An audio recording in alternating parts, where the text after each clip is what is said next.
আসসালামু আলাইকুম রহমতুল্লাহি ওয়া বারাকাতুহু। আজকের মনটা একটু ভালো লাগছে। উঠেছি মক্কার সরজমিনের সবচেয়ে উঁচু পাহাড়ে, গাড়ে সুর এবং গাড়ে হেরায় পরিচিত।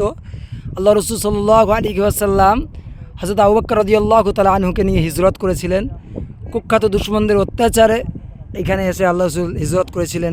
3 দিন না খায় না দায় এই যে পাহাড়টা, এই পাথরটা দেখতে পাচ্ছেন, এই পাথরগুলো, এর ভিতরে আল্লাহ রসুল সাল্লাল্লাহু আলাইহি ওয়াসাল্লাম এখানে বসেছিলেন এবং আরাম ফরমিয়েছিলেন।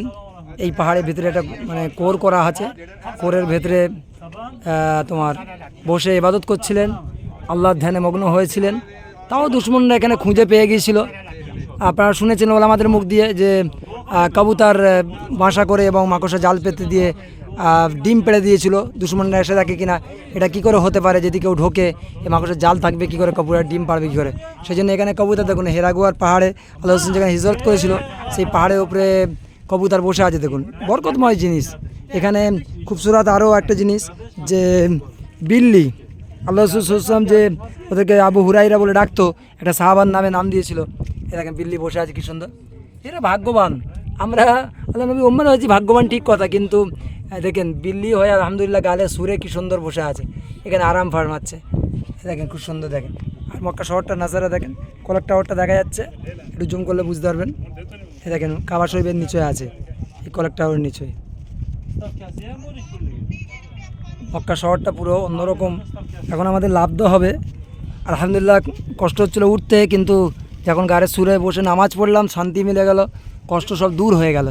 যেমন তার একটা মা, তার কষ্ট হয়, খুব কষ্ট হয় যখন প্রসবকালীন এবং বাচ্চা পেটে থাকাকালীন।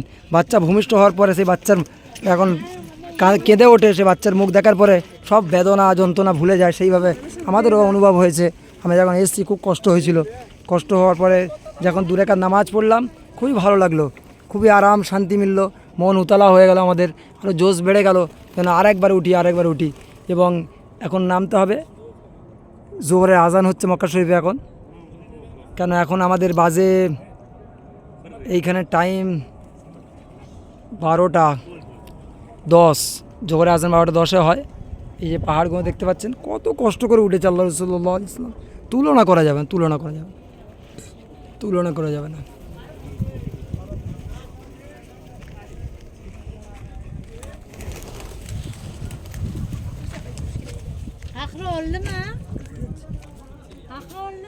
হ্যাঁ, সাথীদের দেখেন এখানে বসে আছে 3 জন। ভিডিওটা করলাম আমার ফোন থেকে, কেন একটু দেখবে বাড়ির লোকেরা, সবাই তো আশায় থাকে যে গিয়েছিল সব। আমরা বেশি ভিডিও করতে পারি না, কারণ হচ্ছে এবাদত নেই থাকি আমরা। লাস্ট সময় যাওয়ার সময় একটু বসে আরাম করছে, তাই বলে একটু ভিডিও করি। হ্যাঁ, এই যে পাথরটা এনারা বসে আছে আরাম করছে, হুসুলাম এই নয় ভেতরেই, এটাই গাড়ে সুর, এই ভেতরেই আল্লাহ ইসলাম ইবাদত করেছিলেন এবং হিজরত করেছিল। এই গাড়িটা দেখালে বুঝতে পারবে। দেখেন ভিডিও একটু নিয়ে যাচ্ছে,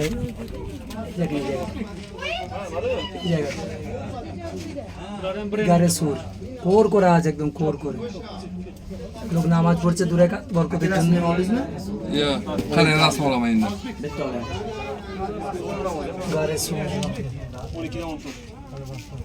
রাখলাম। আল্লাহ পাক সবাইকে এখানে আসা তৌফিক দান করুক। আল্লাহ পাক এই বরকতময় জায়গায় আসা তৌফিক দান করুক। আর যারা শুনছেন ভিডিও শুনবেন সবাই ইয়ন বয়সে আসা তৌফিক দান করুক। বয়স্ককালে আসবেন না।